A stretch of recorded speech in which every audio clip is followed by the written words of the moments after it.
I'm Nikki Mueller. I play Suzy the Souza in Hot Pants. I'm Eleanor Tan and I play Nellie Chin. And I'm Denise Tan. I play Connie Fu. And you're watching Imagine TV. I wasn't fortunate enough to watch the first run in 1997, although I heard a lot of good things about it and a lot of my friends were in it. I was still in uni, so I didn't get back in time after graduation to watch it. The musical and the music is very much reminiscent of that time, 1972.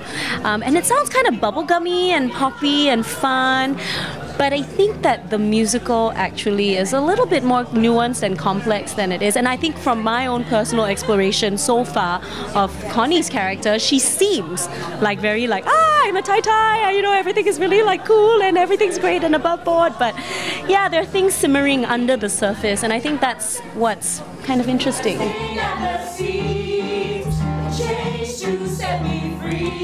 One of the other journalists here actually compared it to like the Yaya sisterhood, and I actually really love the fact that it's a piece of Singaporean theatre that's all about women. Sadly, in almost any country, there aren't enough theatre pieces that centre on women, that centre on the relationships between women, the lives of women. And I think that these, like our characters, as well as the characters of our daughters, they sort of reflect kind of the changing expectations of women in that era, and the things that they struggle with what it means to be feminine, what it means to be female, what it means to play the role of wife and mother. I mean, these are issues that we grapple with today, and I think that for me, that's one thing that makes this musical, even though it's sort of a period piece, it's really relevant, because I think anybody coming to watch the show is going to relate to those issues right away. I think what struck me first, apart from the fact that here's an opportunity to work with Dick Lee at his 40th anniversary, which is already incredible to learn from such a maestro, it was actually the writing. And the songs are great and they're really fun and it threads the story together, but the writing is really, really well done. It is nuanced. I think a lot of the relationships and the dynamics, they're brought across by all the things they don't say to each other. And I think that's just the world in general. You know, any family setting, any office setting, anything where there's people. Yeah, where there's people or a disconnect, it's what you don't say to each other. And for my particular role, she's a little bit different. She's a little bit quirky and more outgoing than the two other friends that she has. And she's a single mother. So a single mother in the 70s, living vicariously through her daughter, who she loves more than life itself. She believes she's the next Anita Sarawak, the talent, she's beautiful and everything. All the things she couldn't have from her own life, including love. So it's just very interesting that yes, it's bubblegum pink and fun and camp, but honestly, it's what they don't say that I think the audience will connect with.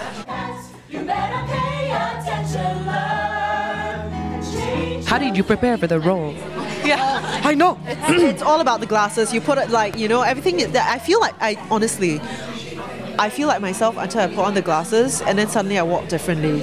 It's really weird that way, but no, I think as actors, right, and I'm sure that the two of them can definitely connect with this. A lot of it is the sort of the image, which of course we have this wonderful team helping us put together.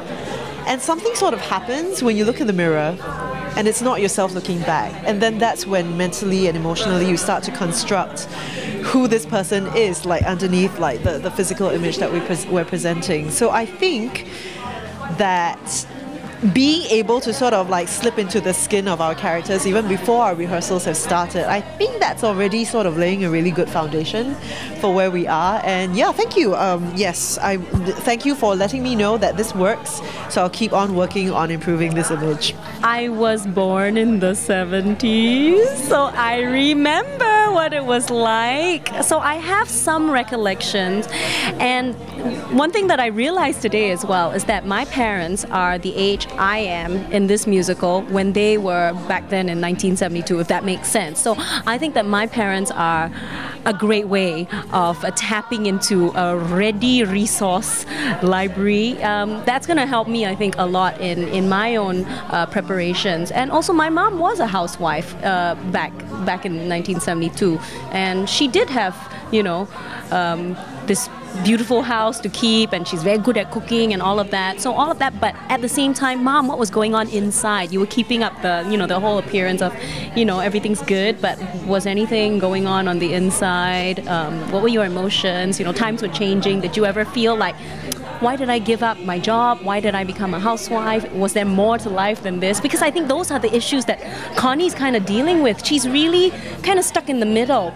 She's one extreme, and then there's the other extreme, and she's in the middle, and she doesn't know where to go. She thought life was supposed to be like that. Dutiful wife, good mother, beautiful home, full stop. But now things are happening in her life, and she's feeling like, I think a change is afoot. Maybe life isn't that satisfying after all. Maybe I need to change. I don't know what it is, but then Suzy kind of tips it over, and then she goes to one extreme. And I think it's about finding yourself at any age that you are at. So I guess when you bounce ideas off people, you start to understand your character more. I may actually get all the joys, girls and boys love, biding my time.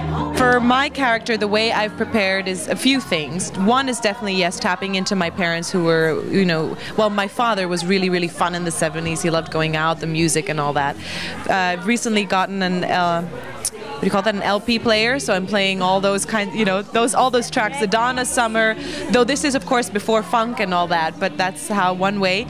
Also because I was trying to think, how do I play Suzy? How do I play this woman who's really fun and really outgoing, but is also a mother and is a single mother, which is a very, very difficult thing already. So I started thinking of Absolutely Fabulous and sort of marrying those two and just putting the quirkiness, the wanting to be responsible but really don't know how, you know. So a lot of it's been watching and, you know, different types of shows and just learning as we go along. I think a lot of the quirks come out just by chance. It's all quite raw. And one thing I'm noticing is Tabitha, who plays my daughter, I have no idea, but I have a motherly instinct towards her. I don't know if she notices this, but I'm always like, hey, yeah, you have your water? You okay? Everything fine? You know? So it's all kind of coming out. You just become who you're meant to, just organically, I think. Hanging you and me, loving HotPants Physicality. HotPants will open up tomorrow's ways. Come and catch us in Dick Lee's new big musical. It's going to be awesome. It's going to be lots of fun. Come see us at the Drama Center. When is it, baby? 14th to the 30th of August. Don't miss it. HotPants! HotPants, loving pants and pieces. HotPants Physicality.